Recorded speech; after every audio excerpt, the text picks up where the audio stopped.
Hello दोस्तों, स्वागत है आपका आज की इस वीडियो में। आप देख रहे हैं स्टूडेंट पॉइंट। दोस्तों, जैसा कि मैं आपको हर वीडियो के स्टार्टिंग में बताता हूं कि अभी तक हमने एचपी टेट की प्रिपरेशन में मैथ्स के प्रीवियस ईयर के 2013 से लेकर 2022 के पेपर, फिजिक्स केमिस्ट्री के प्रीवियस ईयर के पेपर और केमिस्ट्री का कंटेंट पोर्शन हमने कर लिया है। फिजिक्स के हम प्रीवियस ईयर के पेपर सॉल्व कर रहे हैं। इन सभी की प्लेलिस्ट बनी हुई है। प्लेलिस्ट में जाके आप सारी वीडियोस को वॉच कर सकते हैं। ठीक है दोस्तों, हर चीज़ की, फिजिक्स की, केमिस्ट्री की, मैथ्स की, सबकी प्लेलिस्ट अलग से बनी हुई है। ठीक है दोस्तों, अभी तक आपने फिजिक्स के 2021 के 2 पेपर देख लिए होंगे, 2022 के 2 पेपर देख लिए होंगे, 2020 का दिसंबर वाला पेपर आप देख चुके होंगे और ये 2020 का अगस्त और जुलाई वाला पेपर है। तो अभी तक आपको सारी वीडियो कैसी लगी कमेंट बॉक्स में जरूर बताएं।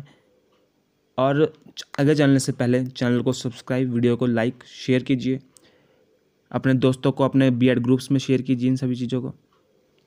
तो चलते हैं दोस्तों क्वेश्चन की ओर। तो क्वेश्चन क्या बोलता है? तो पहला क्वेश्चन है, अ लाइट बॉडी, देखो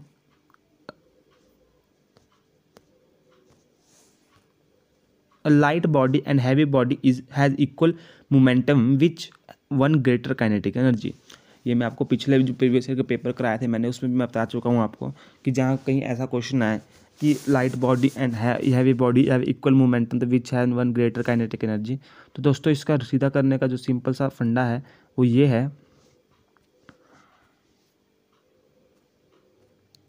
ठीक है, तो इसका सिंपल सा दोस्तों जो फंडा है, मुझे आपको पता है काइनेटिक एनर्जी।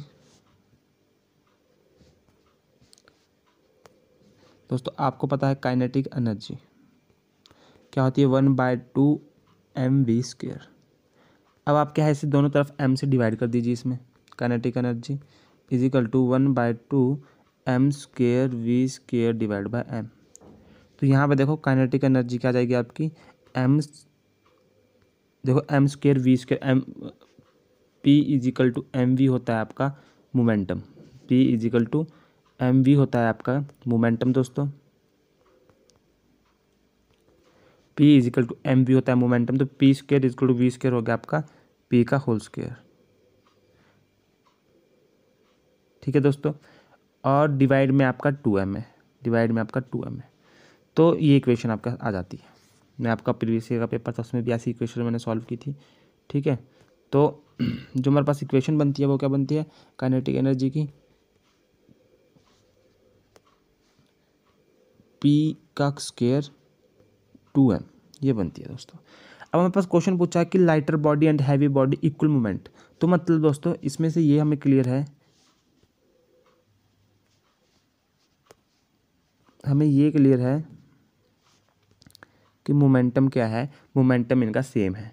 अगर मोमेंटम सेम है तो आपकी काइनेटिक एनर्जी किस पर डिपेंड करेगी? आपकी दोस्तों काइनेटिक एनर्जी किस पर डिपेंड करेगी? आपकी काइनेटिक एनर्जी डिपेंड करेगी आपकी मास पर।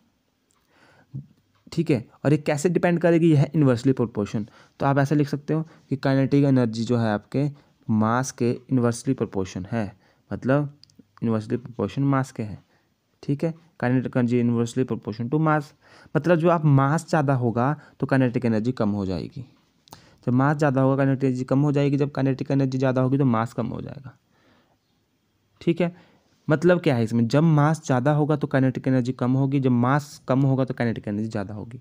तो क्वेश्चन पूछा कि lighter body and heavy body have equal momentum which one is the greater kinetic energy. तो मैंने आपको बता दिया कि लाइटर बॉडी और हैवी बॉडी का अगर इक्वल मोमेंटम है, ठीक है, तो किस पे डिपेंड करेगी काइनेटिक एनर्जी? आपके मास पर डिपेंड करेगी। और मास इसमें बोला लाइटर बॉडी और हैवी बॉडी में किसका काइनेटिक एनर्जी ज़्यादा होगी? जिसका क्या है, मास कम है उसकी काइनेटिक एनर्जी ज़्यादा होगी, क्योंकि ये इन्वर्सली प्रोपोर्शन है एक दूसरे के। मैं आशा करता हूँ दोस्तों आपको समझ आया होगा। अगर नहीं आया तो इसको फिर से बैक करके दोबारा वीडियो देखिए। आगे चलते हैं। The force acting on a particle is always perpendicular to its velocity.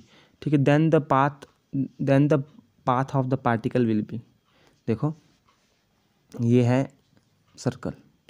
ठीक है, तो ये क्या बोल रहे हैं कि the force acting on a particle is always perpendicular to the velocity, always perpendicular its velocity.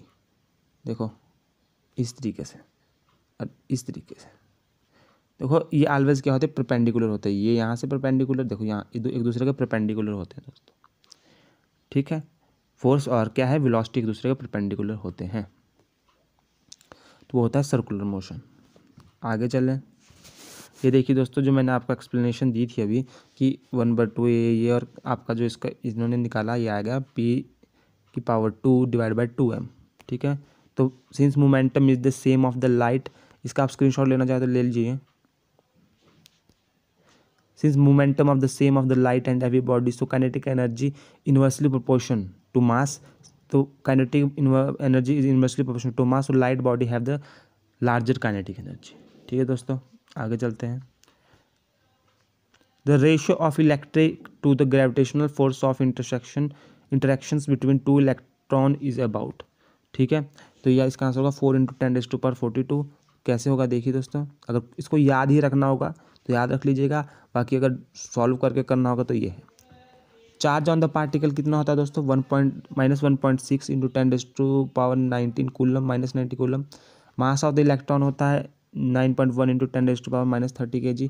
Gravitational constant की वैल्यू होती है 6.67 × 10⁻11। Let the distance between two electron are. Electric force क्या होती है, K = 9 × 10⁻9। ठीक है, अब आपका आ जाएगा फोर्स = Q का स्क्वायर / R का स्क्वायर।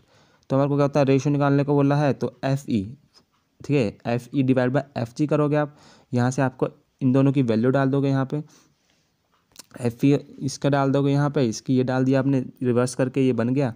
इसके बाद इनकी सारी वैल्यू डालोगे और आपका आंसर आ जाएगा 4.1217 × 10⁻42। तो मैं इतनी वैल्यू याद रखोगे उससे अच्छा इसको याद ही रख लो एक वैल्यू ही, कि अगर the ratio of electric to the gravitational force, ठीक है, ratio of the electric to the gravitational force of intersection between two electron is, electric और ग्रेविटेशनल फोर्स से इंटरसेक्शन बिटवीन टू इलेक्ट्रॉन बताना है आपको, तो वो है 4 × 10⁻42।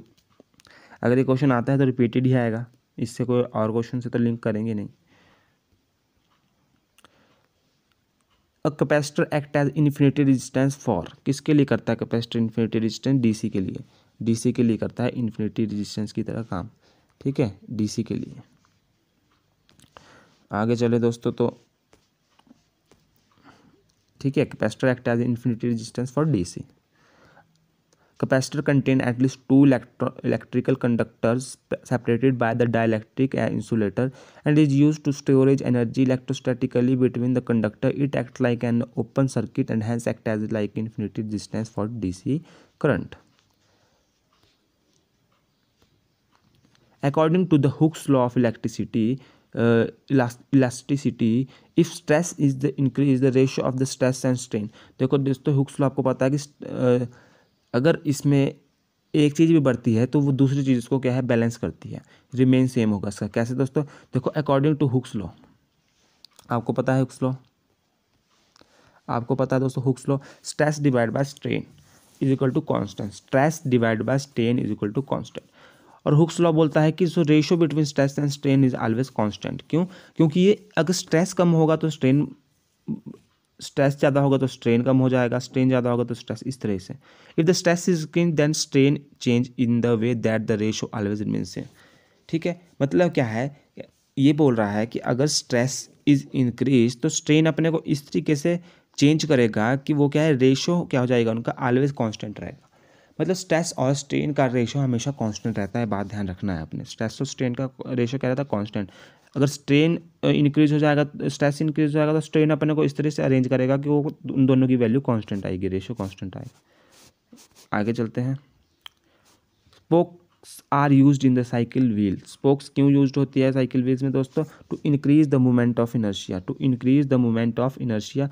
ठीक है, स्ट्रेंथ के लिए तो नहीं होता, स्ट्रेंथ के लिए होता तो हम स्पोक्स क्यों यूज़ करते हैं, पूरा लकड़ी का पहिया लगा देते हैं। To give better shapes of the wheel, better shapes के लिए भी हम क्या करते हैं, उनके बीच पूरा ही उसको स्पोक्स लगाने की क्या जरूरत है, उसके जो पहिया होता है साइकिल का उसकी जगह पूरा मटेरियल कोई मेटल लगा देते हैं।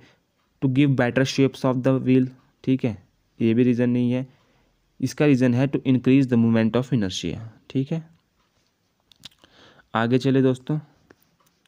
The spokes of the cycle will increase the moment of inertia due to increase in the distribution of mass.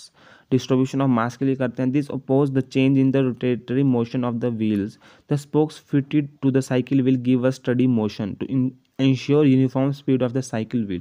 It should possess larger amount of inertia. तो क्या करता है, मोमेंट ऑफ इनर्शिया बढ़ाता है हमारी साइकिल की, ठीक है। लार्जर मूवमेंट ऑफ क्या है, possesses larger amount of inertia. अब बात करें, if the mass of the body m on the surface of the earth then the mass of the same body on the moon will be। देखो किसी भी body का मास, wait और मास में फ़र्क समझिए। वेट होता है ग्रेविटी के अंदर, हमारा वेट जो हम वेट करते हैं वो होता है ग्रेविटी के अंदर, हमारे पे कितनी ग्रेविटी लग रही है। मास हमेशा क्या होता है दोस्तों, मास हमेशा कांस्टेंट रहता है, चाहे कहीं चले जाओ, चाहे आप मून पे हैं चाहे कहीं है, मास हमेशा मास उतना ही रहेगा। कितनी क्वांटिटी हमारे में लगी है किसी चीज़ की बनने की, मास उतना ही रहेगा। तो mass of the body is M on the surface of the earth, then the mass of the same body on the moon will be M. मतलब ए आंसर है इसका। मून पे भी वो क्या रहेगा, मून पे भी वो एम ही रहेगा। Mass of the body is the constant quantity where its weight is a variable quantity. Mass does not depend on the acceleration due to gravity. Hence, mass of that body on the surface of moon is also m. आगे चलते हैं दोस्तों। If the mass ये तो हो गया, ये क्या बोल रहा है, match of the following term column 1 and 2 and select the correct answer from the given below. तो आपको पता है कि रेन ड्रॉप आर स्फेरिकल किसकी वजह से होती है, सरफेस टेंशन की वजह से होती है दोस्तों। किसकी वजह से होती है, सरफेस टेंशन की वजह से होती है। बात करें जो क्वार्ट्ज होता है वो क्या होता है, परफेक्ट इलास्टिक होता है, ठीक है। क्वार्ट्ज होता है आपका परफेक्ट इलास्टिक। उसके बाद बात करें, the sand is drier than clay, ठीक है, sand is drier than clay. तो ये बताता है हमें कैपिलरिटी। और लास्ट में आ जाता है आपका हार्ट अटैक किसकी वजह से आते हैं। हार्ट अटैक को कौन सा थ्योरम, हार्ट अटैक कौन सी थ्योरम प्रूव करती है, बर्नौली थ्योरम्स, ठीक है। तो ये है 4। तो इसका आंसर होगा फर्स्ट का डी, 2 तो सेकंड का सी, थर्ड का ए और फोर्थ का बी। तो ये आ जाएगा आपका आंसर इसका फर्स्ट, ठीक है। आंसर आ जाएगा आपका फर्स्ट। अगर मैं कुछ गलत बोल रहा हूँ तो कमेंट बॉक्स में जरूर बताएं। अगर सही है तो यस लिखें, गलत है तो नो लिखें। आगे चलते हैं। मतलब rain drop are spherical due to surface tension, quartz is the perfect elastic, heart attack is the Bernoulli's theorem, और sand is drier than the clay, perfectly capillarity. आगे बात करें, two solid A and B float in a water, the solid A float with half of its volume immersed and B floats with 2/3 of its volume. देखो body A है, जो A है वो कर रहा है float, solid float with half of its volume, मतलब 1/2 अपने वॉल्यूम में फ्लोट कर रहा है, और बी कर रहा है 2/3 अपने वॉल्यूम का, ठीक है। इस तरीके से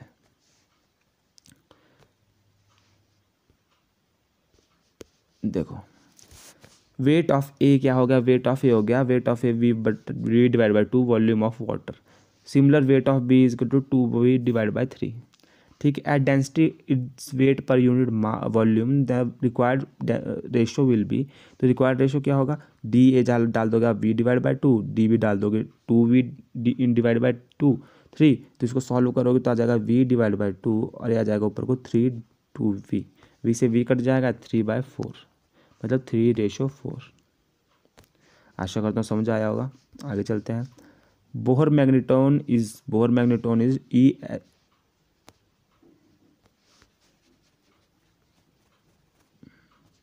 Bohr magneton is EH divide by 2πm। Bohr magneton is the EH divide by 2πm, इसे याद कर लीजिएगा दोस्तों। आगे बात करें, optical fibres are related with. तो दोस्तों ऑप्टिकल फाइबर है वो किससे रिलेटेड है, optical fibre are related with communication, ठीक है। ये कम्युनिकेशन में यूज़ होती है। A man goes 10 metre north then, देखो मैन गोज 10 मीटर नॉर्थ, मतलब ऊपर को गया मैन, ठीक है।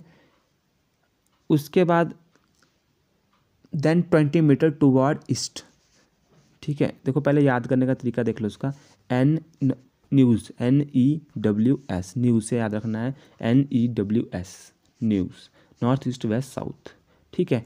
तो अब देखो कि वो man go 10 meter toward north तो चल गया, ऊपर को नॉर्थ, अब चलेगा ईस्ट को, कितना क्या बोला 20 मीटर टुवार्ड ईस्ट, तो ईस्ट इस साइड को मतलब जाएगा ये इस डायरेक्शन को, इस डायरेक्शन को। तो ये बोल रहा है कि displacement of the man will be, displacement will be man, man की डिस्प्लेसमेंट निकालो। देखो नॉर्थ को गया था 10, यहाँ को गया 20, और जो उसका डिस्टेंस डिस्प्लेसमेंट है वो होता है शॉर्टेस्ट डिस्टेंस, तो यहाँ ये वाला इसका शॉर्टेस्ट डिस्टेंस हो गया। तो ये निकालना है, तो इसमें पाइथागोरस थ्योरम लग जाएगी दोस्तों, आपको दिख रहा होगा साफ कि इसमें कौन सी थ्योरम लग जाएगी, पाइथागोरस थ्योरम लग जाएगी। तो पाइथागोरस थ्योरम लगाते हैं। एच का स्क्वायर, एच हो गया आपका ये, तो एच का स्क्वायर, बेस का स्क्वायर 10 का स्क्वायर, ठीक है, प्लस हाइट परपेंडिकुलर का स्क्वायर प्लस बेस का स्क्वायर, तो बेस है 20, तो 20 का स्क्वायर इस तरीके से। अब एच का square is equal to 100 plus 400, ठीक है। तो आपका जो ये आ गया एच आ गया, ये आ गया आपका, आपने स्क्वायर रूट ले लिया दोनों साइड, आपको एच की पावर हटानी है तो स्क्वायर रूट ले लिया, तो आ गया ये 500। मैं मैथ इतने डीपली नहीं बता रहा हूँ, मैथ मेरे को लगता है कि आपने कर लिया होगा, तो आपको पता चला होगा कि मैं कैसे कर रहा हूँ। तो 500, ठीक है, ठीक है दोस्तों, तो आगे करते हैं इसको। देखिए, तो इसका आंसर जब 500 आ गया, जब ये 500 आ गया यहाँ तक पहुँच गया, अब ये पूरा हुआ इसमें, ये इन्होंने डायरेक्शंस गलत बनाई है, इसे मत देखिएगा, ठीक है। तो ये जब ये 500 आ गया तो 20.5 मीटर इसका आंसर आ जाएगा, 22.5 मीटर इसका आंसर आ जाएगा। आगे चलते हैं। अगर ये क्वेश्चन पूछ रहा है कि a plus B equal to a minus B is the angle between a and b will be, ये पूछ रहा है कि एंगल क्या होगा इनके बीच, तो आपको पता है कि इनका फॉर्मूला क्या होता है, देखते हैं। देखो, अगर a प्लस बी का फार्मूला लगेगा a square plus B square plus 2ab cos theta angle निकालने के लिए, और दूसरी तरफ a माइनस बी का फार्मूला लगेगा a square plus B square minus 2ab cos theta. यहाँ प्लस का निशान जहाँ माइनस है उसमें माइनस का निशान, और अंडर रूट, इसमें अंडर रूट से अंडर रूट कैंसिल हो जाएंगे दोस्तों, ठीक है। आप स्क्वायर रूट ले लो दोनों तरफ, यहाँ स्क्वायर रूट लिया, यहाँ स्क्वायर रूट लिया, इससे ये कट गया, इससे ये कट गया, ठीक है। तो ये आ गया आपके पास। उसके बाद ये a square plus B square 2ab cos theta, a square minus b square minus 2ab cos theta, इससे ये कट जाएगा, इससे ये कट जाएगा, तो आपके पास बचेगा ये इस तरफ को आ जाएगा, तो यह बचेगा आपका 2ab cos theta plus 2ab cos theta मतलब 4ab कॉस थीटा, ठीक है। ये 4ab जीरो के साथ नीचे जाएंगे तो ये जीरो बन जाएंगे, ठीक है। तो cos theta is equal to zero, तो जीरो पे कॉस थीटा कितना था π/2, जीरो डिग्री पे कितना बनता है, कैसे करोगे देखो समझाता हूँ, यहाँ आप कन्फ्यूज हो सकते हो। Cos theta is equal to zero, तो आपको पता है कॉस थीटा, और आपको पता है कि जीरो कॉस पे कहाँ वैल्यू होती है, 90 पे वैल्यू होती है, तो आप कर दोगे इसको कॉस 90, कॉस से कॉस कट जाएगा, थीटा इज इक्वल टू π/2, ठीक है दोस्तों। तो इसका आंसर आ जाएगा π/2 या 90 डिग्री। आगे चलते हैं। अगला क्वेश्चन क्या है, which of the following determine the nature of path followed bye particle. देखो ये पूछ रहा है कि विच of the following determine the nature of path followed bye particle, nature of the path followed by the particle, तो ये होगा आपका वेलोसिटी एंड एक्सेलरेशन। आगे देखते हैं क्यों होगा, क्योंकि speed is the scalar quantity दोस्तों, speed has no acceleration, so it will not determine the path followed by the particle, ठीक है। तो स्पीड हैज़ डायरेक्शन नहीं होती उसकी, तो it will not determine the path followed by the particle, ठीक है। तो which of the following determine the nature of path followed by the particle, तो which of the following determine the nature of the path followed by the particle, तो speed होती है scalar quantity, speed has no direction, it will not determine the path followed by the particle, ठीक है दोस्तों। तो इसमें option होंगे आपके वेलोसिटी और एक्सेलरेशन जो डिटरमाइन करते हैं path followed by the particle. आगे क्वेश्चन देखते हैं। When a particle move which half distance at the speed of v1 and second distance half distance speed of v2, तो देन, तो दोस्तों इसका आंसर होगा आपका v1 divide by v1 v2, और इसको याद ही कर लीजिए, क्यों, क्योंकि जो इसका जो यूज़ है दोस्तों, इसका जो यूज़ है इस फॉर्मूले का, इसका यूज़ न्यूमेरिकल्स में भी होता है। कैसे, अगर आपको कहीं बोला है कि एक व्यक्ति, ठीक है, अहमदाबाद से दुबई जा रहा, अहमदाबाद से चेन्नई जा रहा है, ठीक है, कि ये कितने वेलोसिटी से बोल दिया उन्होंने कि 10 किलोमीटर प्रति घंटे के हिसाब से जा रहा है, और फिर से वापस आ रहा है यूनिफॉर्म वेलोसिटी से, तो फाइंड कीजिए, मतलब 20 की वेलोसिटी से वापस आ रहा है, तो फाइंड कीजिए कि उसकी तो उसकी वेलोसिटी, एवरेज वेलोसिटी फाइंड कीजिए। ठीक है, तो इस तरह के क्वेश्चनों में ये फार्मूला लगता है जिसमें डिस्टेंस सेम होता है 2v1 v2 divide by v1 plus v2, ये वाला फार्मूला इसमें लगता है जहाँ पे डिस्टेंस सेम दिया होता है। ठीक है, और when a particle move with half of the distance at the speed of v1 and the second half of the distance speed of v2, इस तरीके का क्वेश्चन आता है। बस v1 की जगह कोई वैल्यू दी होगी और v2 की जगह कोई वैल्यू दी होगी। तो आपको क्या है, डिस्टेंस सेम है इसलिए आप क्या लगाओगे इसमें सीधा formula 2 is equal to 2v1 v2 divide by v1 plus v2, इसको याद कर लीजिएगा। बाकी सॉल्व करना होगा आपको, तो इसमें टोटल टाइम करोगे आप, पहले टोटल टाइम कितना लेंगे, और तो टाइम क्या होता है, टाइम क्या होता है, वेलोसिटी क्या होती है, डिस्प्लेसमेंट अपॉन टाइम। तो time is equal to velocity, time is equal to displacement upon velocity, displacement upon velocity आ जाएगा, time is equal to displacement upon velocity आ जाएगा। तो तो यहाँ पे displacement upon velocity plus displacement of velocity किया है, तो उन्होंने यहाँ पे टोटल टाइम निकाल दिया है ये। ठीक है, एलसीएम लेके, एलसीएम लिया इन्होंने इसका v1 v2 का एलसीएम लिया तो आ जाएगा v2x प्लस v1x। समझोगे, आगे बात करें, total distance x plus x, तो ये बन गया 2x, कि उन्होंने डिस्टेंस कंप्लीट किया 2x। ठीक है, डिस्टेंस कंप्लीट किया 2x। तो आपको पता है कि एवरेज वेलोसिटी का फार्मूला क्या होता है, total distance upon average velocity का क्या, total distance upon total time, या टोटल स्पीड का एवरेज स्पीड का होता है total distance upon total time. तो टोटल डिस्प्लेसमेंट डाल दी, टोटल टाइम डाल दी जो हमने ऊपर निकाला था। ठीक है, उसके बाद क्या किया, इसको ऊपर ले गए, जैसे कैसे 2x। ठीक है, v1 इंटू v2 डिवाइड में आ गया v2x प्लस v1x। अब यहाँ से देखो नीचे से x कॉमन आ रहा है, तो इन्होंने x कॉमन ले लिया, तो 2x, देखो x कॉमन आ रहा था इन्होंने ले लिया, x 2x is equal to v1 v2। ठीक है, डिवाइड में आपने x कॉमन ले लिया, x v1 प्लस v2। ठीक है, तो x से x कट गया तो वही आ गया आपके पास 2v1 v2 divide by v1 plus v2। तो आपका प्रूफ हो गया यहाँ से। ठीक है, इसे याद कर लीजिएगा फार्मूले को, इजी रहेगा और न्यूमेरिकल्स में भी यूज होगा है। वाट आवर मीटर मेज़र, देखो वाट आवर मीटर होता है जो, वो यूनिट होती है एनर्जी की, इलेक्ट्रिक एनर्जी की। कई जगह पावर की भी बोलेंगे, परंतु मेरे हिसाब से इलेक्ट्रिक एनर्जी होगा इसका आंसर। बाकी आपको अगर लगता है कि ये पावर की है तो कमेंट बॉक्स में जरूर बताएं। ठीक है, watt hour meter is the unit of the electric energy.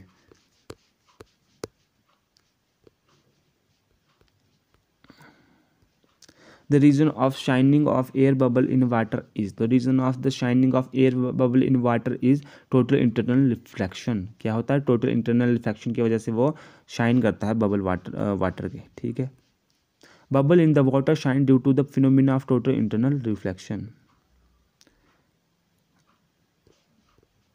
देखो दोस्तों, watt hour is the unit of electric energy and watt hour meter will be use to measure electric energy.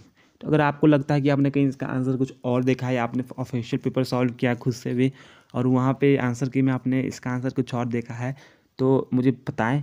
परंतु मेरे हिसाब से तो इसकी यूनिट इलेक्ट्रिक एनर्जी होगी, ना कि पावर होगी। आगे चलते हैं।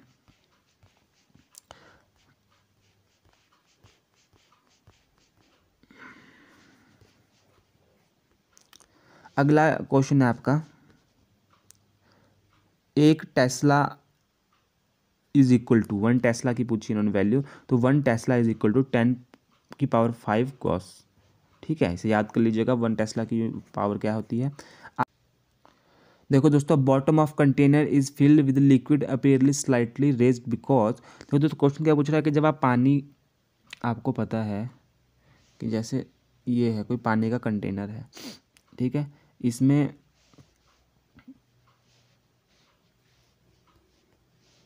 दोस्तों ये इसमें पानी भरा हुआ है। ठीक है, ये इसमें पानी भरा हुआ है। तो आपने देखा होगा दोस्तों, ये इसमें पानी भरा हुआ है। ठीक है,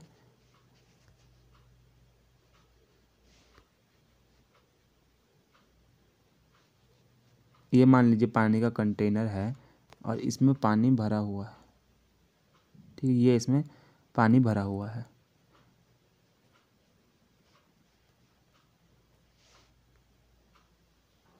देखो ये मान लो पानी का कंटेनर है, इसमें पानी भरा हुआ है।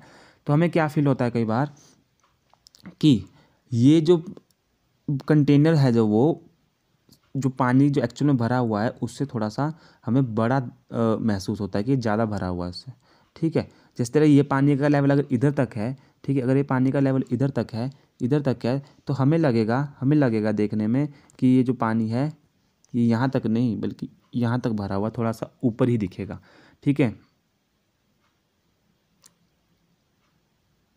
या उसमें कोई, अगर आप उसमें कोई चीज़ डाल देते हो, जैसे आप उसमें कोई पत्थर डाल दिया आपने, तो आपको लगेगा वो पत्थर थोड़ा ऊपर उठा हुआ है। ठीक है, तो ऐसा क्यों होता है? ऐसा होता है इन रिफ्रैक्शन की वजह से। The bottle container filled with the liquid appears slightly raise because of the refraction of the light. ठीक है, देखो इसमें क्या बोला है कि when the rays of light is liquid optically denser medium with respect to air reflected from the bottom of the container, it's fall on the interface separating into two medium liquid and air, मतलब optical denser medium and optical rare medium, the rays of light move away from the normal after refraction. ये मैं आपको कल भी पढ़ा चुका हूँ। ठीक है, तो इसमें देखो ये पत्थर अगर नीचे ब्रिज नीचे है तो आपको ऊपर दिखेगा, क्यों? क्योंकि रिफ्रैक्शन की वजह से, क्योंकि जो आपका लाइट होगी वो जाते जाते दूसरे डायरेक्शन को बैंड हो जाएगी। ठीक है, नॉर्मल की तरफ बैंड हो जाएगी और आपको नॉर्मल पोजीशन से दूर दिखेगा। किसकी वजह से दिखता है? रिफ्रैक्शन की वजह से दिखता है। अगला question, which waves can not travel in the vacuum? Infrasonic wave is not a travel in the vacuum. दोस्तों infrasonic wave because they are mechanical wave. Infrasonic wave is not travel in the vacuum because mechanical wave. और mechanical wave कौन सी होती है? जो आपकी, जिसको कोई ट्रैवल करने के लिए मीडियम की जरूरत होती है। ठीक है, मैकेनिकल वेव को ट्रैवल करने के लिए मीडियम की जरूरत होती है दोस्तों।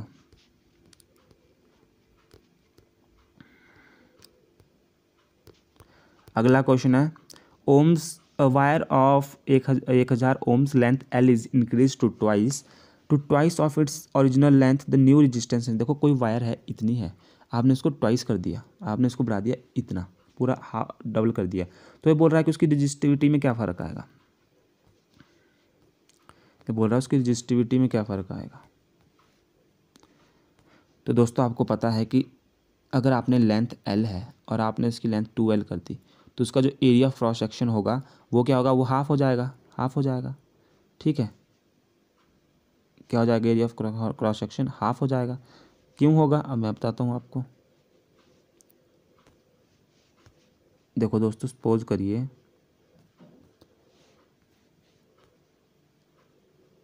करिए ये आपकी एक वायर है, ये आपकी वायर है। ठीक है, और आपने क्या किया? इस वायर को खींचा आपने इसको। तो जब आप खींचोगे तो नॉर्मल सी बात है, जब आप इस वायर को खींचोगे तो ये वायर क्या हो जाएगी? डबल तो हो जाएगी, परंतु इसकी जो मोटाई है वो क्या हो जाएगी? जो उसकी मोटाई है, ठीक है, जो उसकी मोटाई है दोस्तों, वो क्या हो जाएगी? वो कम हो जाएगी। ये मोटाई है कम हो जाएगी, क्योंकि आप जब खींचोगे उसी वस्तु को तो वो लंबी तो हो गई पर उसकी मोटाई कम हो गई, मतलब एरिया कम हो गया। तो ठीक है, जब लेंथ बढ़ाओगे तो एरिया उसका, जब लेंथ हाफ और लेंथ जब 2 इंटू कर दोगे उसके साथ, तो एरिया क्या हो जाएगा? वो भी आधा कम हो जाएगा। तो लेंथ अगर आपकी L डैश है तो आपके बढ़ाने के बाद लेंथ होगी 2L। जब एरिया A डैश है तो बढ़ाने के बाद हो गया A/2। ठीक है, आपको पता है रेजिस्टिविटी वाला फॉर्मूला क्या होता है आपका? ठीक है, एरिया डिवाइड बाय लेंथ। ठीक है, देखते हैं इसे,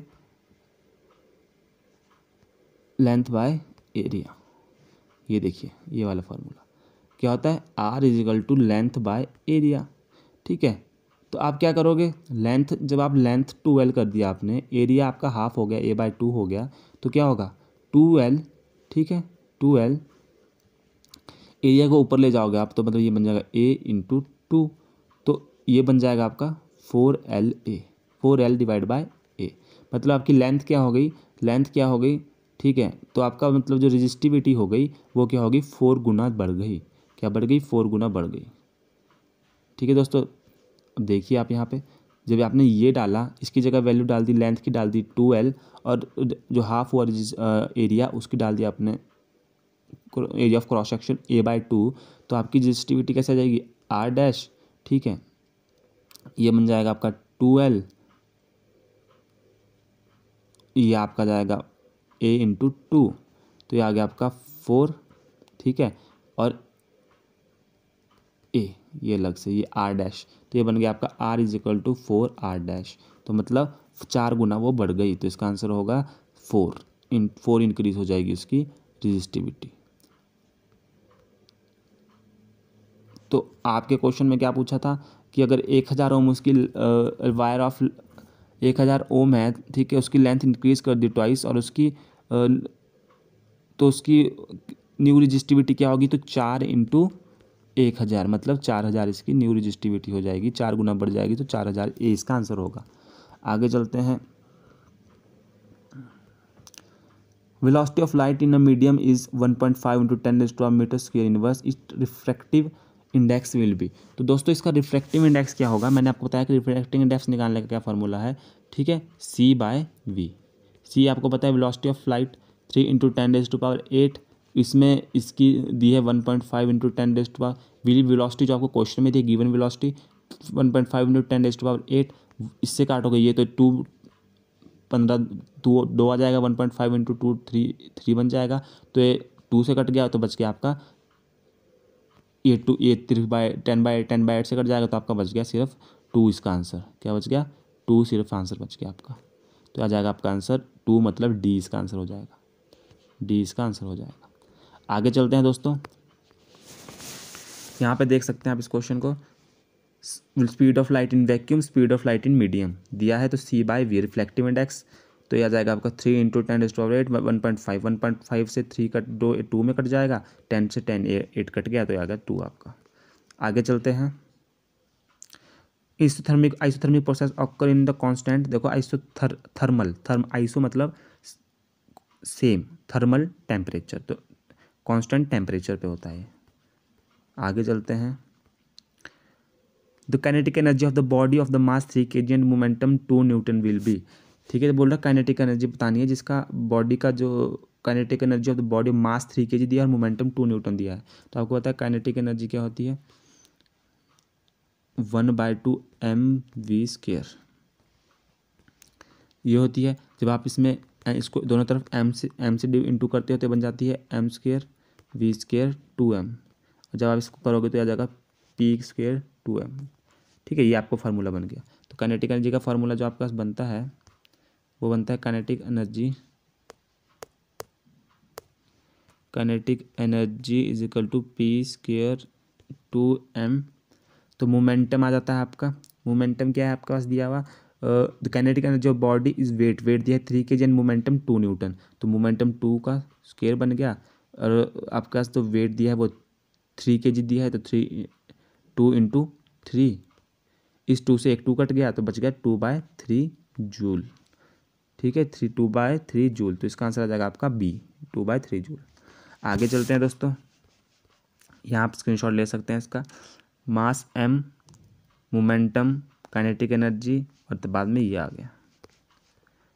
अब आगे चलते हैं कि body of 100 gram is moving with the velocity of 50 metre per second, the momentum associated with the body will be, ठीक है, ये बोल रहे हैं कि बॉडी का मास 100 ग्राम है, मूविंग विद द वेलोसिटी, इस वेलोसिटी से करिए, तो momentum associated with the body will be, ठीक है दोस्तों, इजी क्वेश्चन है ये भी।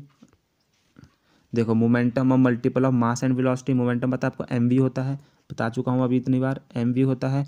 मास ऑफ द ऑब्जेक्ट आपको 0.1 kg, मतलब 100 ग्राम दिया है, जो आप इसको कन्वर्ट ऐसा यूनिट में कन्वर्ट करना ही पड़ेगा, तो आ जाएगा 0.1 kg, ठीक है, 1 kg 0.1 kg। उसके बाद मोमेंटम 1.5 kg मीटर/सेकेंड, इसका आंसर बन जाएगा कैसे, मोमेंटम देखो, मोमेंटम m जो आपके पास मास दिया है वो कितना दिया है आपके पास,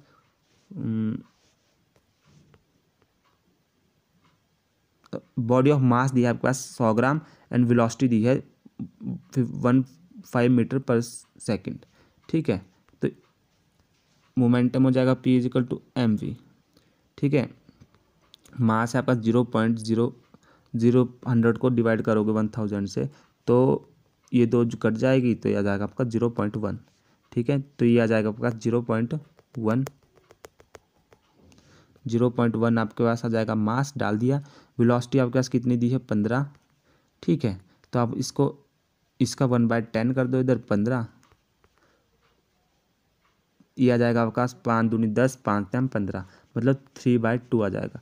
इसको डिवाइड करोगे 3/2 को तो 2 1 ज़ा 2, 1.0, 2 5 10, 1.5 kg मीटर पर सेकंड, 20 का आंसर आ जाएगा। ठीक है, किलोग्राम मीटर पर सेकंड, 20 का आंसर आ जाएगा। वही इन्होंने किया है दोस्तों। ठीक है, आगे चलते हैं। For diatomic gas the ratio of the two specific mass of the gas is. ठीक है, तो देखो दोस्तों यहाँ पे अगर दो डायटोमिक गैसेस है Cp और डिवाइड बाय Cv, तो Cp है molar specific heat capacity of constant pressure और Cv है molar specific heat capacitance of constant volume. ठीक है, इसका फॉर्मूला होता है Cp divide by Cv 1 + 2f। Degree of freedom of the gas off molecules, molecule of diatomic gas has 5 degree, तो इसकी 5 degree f की जगह 5 डाल दो। ठीक है, f की जगह 5 डालते तो आ जाएगा 7.5, इसको आप डिवाइड करोगे तो 1.4 आ जाएगा। ठीक है दोस्तों, तो 1.4 आ जाएगा, तो ये होता है, ये आ जाएगा आपका आंसर। ठीक है, for diatomic gas of the ratio of diatomic gas का ratio to specific heat of gas Cp divide by Cv। ठीक है, ये दिया है Cp डिवाइड बाय Cv, ये निकालना है इसका रेशो। आगे चलते हैं। Simple harmonic motion, the velocity of the particle simple harmonic motion at displacement y from the mean position, तो इसका आंसर हो जाएगा आपका a ω√a² - y²। देखो, let the equation motion of the particle will be y = a sin ω_t। Differentiate this with respect to time with given us the velocity of the particle. dy/dt करोगे आप तो a ω cos wt आ जाएगा आपके पास। ठीक है, a ω cos ω_t आ जाएगा आपके पास। We have sin ω_t y/a and therefore we can calculate cos ω_t। तो इन्होंने क्या किया, इन्होंने ये cos ω_t को एक तरफ ले गए, बाकी इसको एक तरफ ले गए। तो ये cos ω_t की वैल्यू पता होती है आपको, use Pythagoras theorem to calculate cosines from sines, use this the value of cosine in the equation 1। तो ये v = a ω a² - y² divide by a। v = ω a² - y² is our required answer, तो ये इसका answer आ जाएगा a√a² - y²। आगे चलते हैं। What of prism is use to see infra spectrum of light. देखो, rock salt is use for the see infrared spectrum of a light. ठीक है दोस्तों, तो rock salt is the prism use to infrared radiation of the sound, infrared radiation को, sorry, rock salt is use to infrared spectrum of light या infrared radiations. Average power dissipated in the pure inductor is, तो average जो power होती है वो होती है जो खर्च होती है उसमें, ठीक है, वो 0 होती है। किसमें, इंडिकेटर में, जो प्योर इंडिकेटर होता है उसमें एवरेज पावर जो खर्च होती है वो 0 होती है। We know that the pure inductive circuit current is leading in behind the voltage by 90 degree. Phase difference between voltage and current is 90 degree.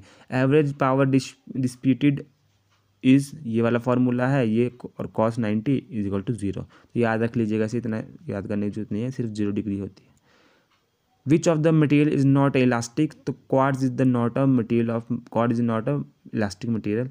देखो दोस्तों, quartz is the hard crystalline mineral compound of silica. अब दोस्तों ये question मुझे तो इसका exact answer नहीं मिल रहा है, ये आप कमेंट बॉक्स में जाके बताएंगे कि इसका क्या आंसर होगा, इनमें से कौन सा मटेरियल मोस्ट इलास्टिक है।